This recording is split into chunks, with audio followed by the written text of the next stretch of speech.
Thanks for staying with us. And Bill O'Reilly in the Culture Warrior segment tonight. A major controversy at the Miss USA pageant over the weekend. Miss California, 21-year-old Carrie Prejean, was asked about gay marriage by one of the judges. Well, I think it's great that Americans are able to choose one or the other. We live in a land that you can choose same-sex marriage or opposite marriage. And you know what? In my country and in my family, I think that I believe that a marriage should be between a man and a woman. No offense to anybody out there. But that's how I was raised, and that's how I think that it should be between a man and a woman. Thank you. All right, now, Ms. Prejean came in second place, and after the pageant, the judge who asked that question, blogger Perez Hilton, said this. Let me explain to you. She lost not because she doesn't believe in gay marriage. Miss California lost because she's a dumb okay? All right. With us now, the Culture Warriors, Margaret Hoover, and one of the co-anchors of Fox and Friends, Gretchen Carlson, who herself was Miss America in 1989. And Monica Crowley used to be the Warrior, has switched over to the Barack and Hard Place spot with Alan Combs, God help her, on Wednesday, and Miss Carlson is in. So when you saw this all go down, you thought what? I'm outraged at Perez Hilton. How dare he call her that? How dare? He doesn't want to be discriminated against as a gay man, but he's willing to discriminate against a blonde woman? Give me a break.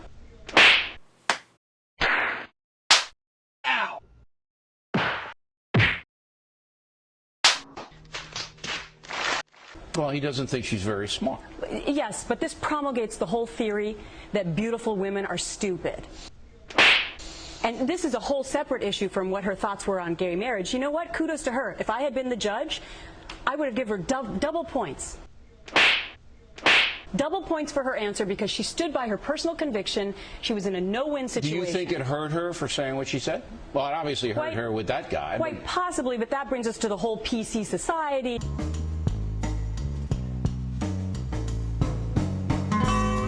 And the whole aura out there that the popular answer would have been to say that you agree with gay marriage. What do you say? I think it didn't hurt her because she still was number 2 out of 50 women competing for this. So it didn't hurt her that bad. What do you mean she was number 2? She was runner-up. She's the first runner-up in the entire maybe competition. She would have won. Judging by the scoring, which folks have looked at all the scoring and seen whether it actually affected, it's very hard to tell whether it decisively affected the winner. You don't think that this had any this PC stuff had anything to do with it? It's like I said, it's very hard to tell if you watch the judging. You follow the system. Well, obviously, one of the judges, obviously penalized her. The guy. I mean, it was a very hard thing to say what she said, but I don't begrudge her for having a different point of view from many Americans. And by the way, it's not that different from many Americans. Most Americans agree with her.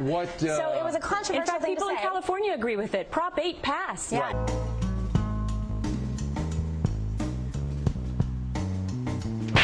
But what about the judge calling her the name? What'd you think? That was really despicable and childish. But then again, this is Perez Hilton. He is a guy who's really a bully when it comes to sexuality issues. He is an out homosexual, and he outs other people all the time. He has no respect for other people's privacy, and he's frankly making himself look like a child. He's not even hurting the movement. He's so childish.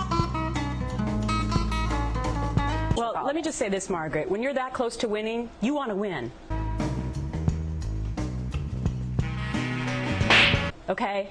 Do believe that she still wanted to win. And if this had an impact on her winning, it's a disgrace. It really is.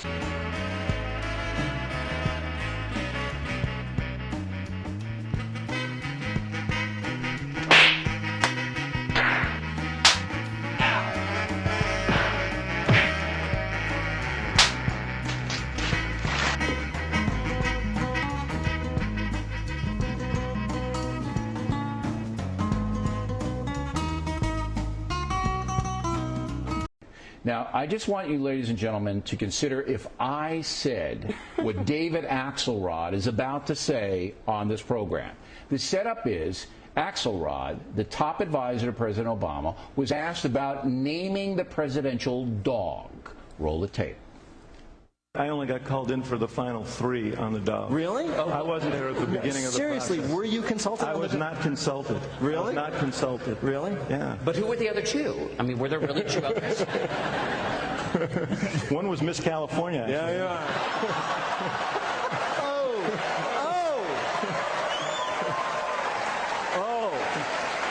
Dude, you just lost the carelessly topless demographic for 2012. All right, I'm very impressed that the NPR reporter called the chief advisor to President Obama, dude. Excellent. Dude. Excellent. Dude. Excellent. Now, if I had said, me, your humble correspondent, Culture Warriors, if I had said the presidential dog was considered to be named after Miss California, every feminist group in the world would have been throwing themselves against the wall over there. Correct, Hoover? Correct. They also would have been saying, woohoo, he's for gay marriage now. I mean, so it goes both ways. Let's just keep it on Miss California. This was obviously a joke. I wasn't offended because I'm not offended by anything. Ow!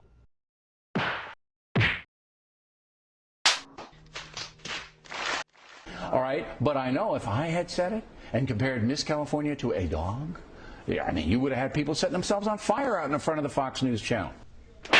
I agree with you. You would have been crucified publicly. They would have tried to make it a big deal about you. Right. But here's the other thing that they did. Obama went to Notre Dame, and the whole point of him going there was to say, you know what, we can disagree about pro-life, pro-choice, but you know what, we're not going to demonize each other. We're going to disagree respectfully. And here is his chief strategist. Demonizing Miss California? Demonizing the woman who disagrees with him. Come on, it was a joke. But what's the brunt of the joke? The brunt of the joke is that he disagrees with her ideologically about gay marriage, and so he's going to demonize her. And his own boss feels the same way that she does, which is what struck me ironically about this whole situation. But before we get to Obama, this is an example. Did you think, as a woman, Carlson, did you think that Axelrod's joke was demeaning to women? I think it was demeaning to a pageant contestant, pageant winner. What's not? I mean, we're an easy target to make fun of. Were you offended by Axelrod's joke? No, I wasn't offended as a woman. What I was offended is the political part of his response. So you were 50% offended? No, which is that he was following the ill-perceived notion that most of society agrees with his point of view. But here are the facts. 70% of society agree with Miss California's point of view on gay marriage. But were you offended? I'm offended by the brunt of the joke, because the point of the joke because the point of the joke is making fun of what's funny about it. It's funny because ha ha ha. Because the point of the joke is making fun of what's funny about it. It's funny because ha ha ha. The NPR audience thought it was hysterical. That's because they're all pro-gay marriage. It's not respecting that she actually believes something differently than they do, and they're going to treat her like a human being. So let me just get this straight. You were offended by it, yes. And you were 50% offended by it.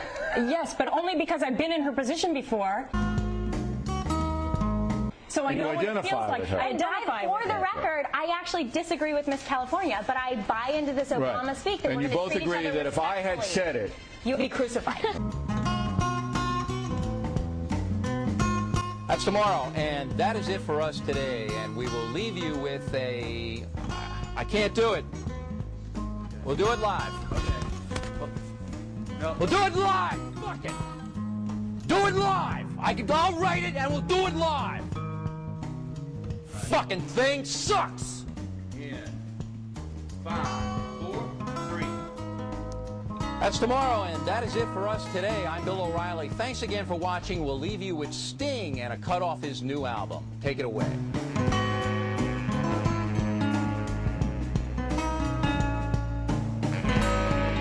Publicly crucified. That's why you would not have ever said it. That's right. I never would have said it. I never say the word dude. All right, dude, whatever. Reality Check is next.